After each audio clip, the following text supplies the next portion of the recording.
When I was growing up, homeless used to be, you lost your wife, you were doing drugs. It's not like that. I was, unfortunate. I lost my parents, so I had to go through that. There are people out there who still have good intentions and a good heart, who want more, just cannot provide for themselves. So a little assistance would help.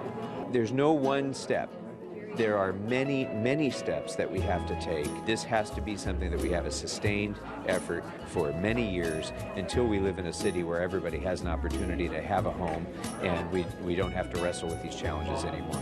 I'm actually thinking about switching my interests from medical to government and working with the public and just doing the duties the council members do. It's a great opportunity for leadership development, for civic engagement, for civics education. The light rail is coming to the San Fernando Valley. The new rail will connect Van Nuys to the Sylmar-San Fernando area. It'll revitalize the surrounding community. A place like this is a welcome change from the everyday struggle of living on the streets.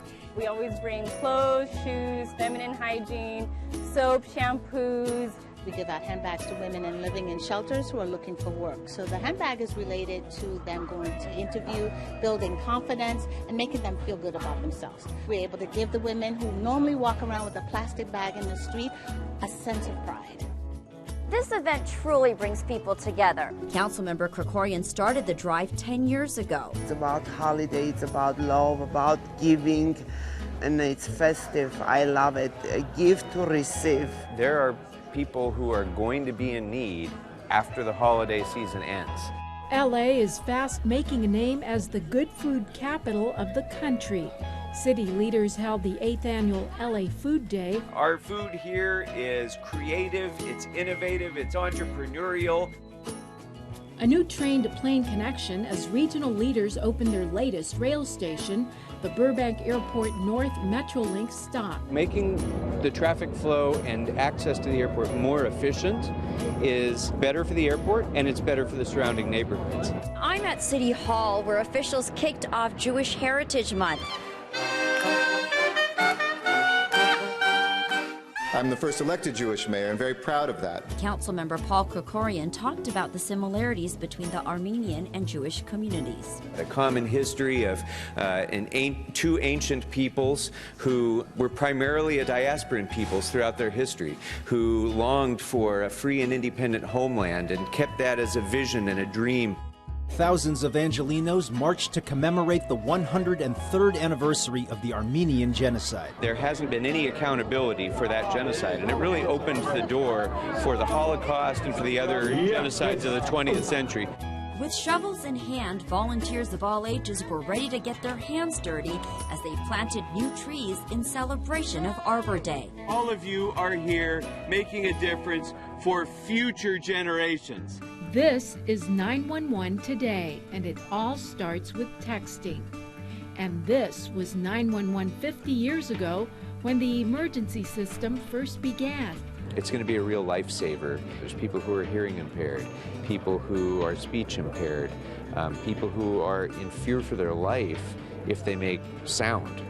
This empty space is about to be transformed into dance studios, music studios, a fitness center, really exciting youth development opportunities for some of our most at-risk youth here in the East Valley. Middle school children and their parents hit the streets demanding tougher gun laws. Even though we can't vote yet, we stand with the Parkland kids, and I think this is our way to have a voice. These students are fed up. They're going to school every single day, and they're saying it's the adults' obligation to keep us safe. City leaders hope to make these scenes in Skid Row a thing of the past. The grand opening of the new Genesis Apartments, a supportive housing project, made the perfect backdrop. I worked 3 jobs. I had my own apartment. I had my cars. I was going to school. I had my boyfriend, and I was about to be a mother. But then I lost my baby. My mother passed away. But after becoming homeless, I started using drugs, and I saw the darkness that it could lead to. This place gave me a new beginning. It's the state's second largest underground water reservoir, but for decades the water in the San Fernando Basin had been off limits to a dry and thirsty LA, until now.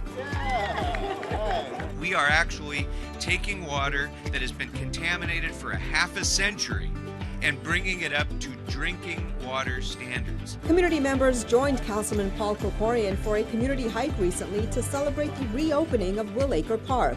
The park and popular hiking trail was closed for 4 months to upgrade and improve the park's facilities and accessibility. Down beside your red firelight. NoHo Summer Nights are back. This gives people an opportunity to hear some great music and to enjoy a free concert, but it also gives them an opportunity to come together.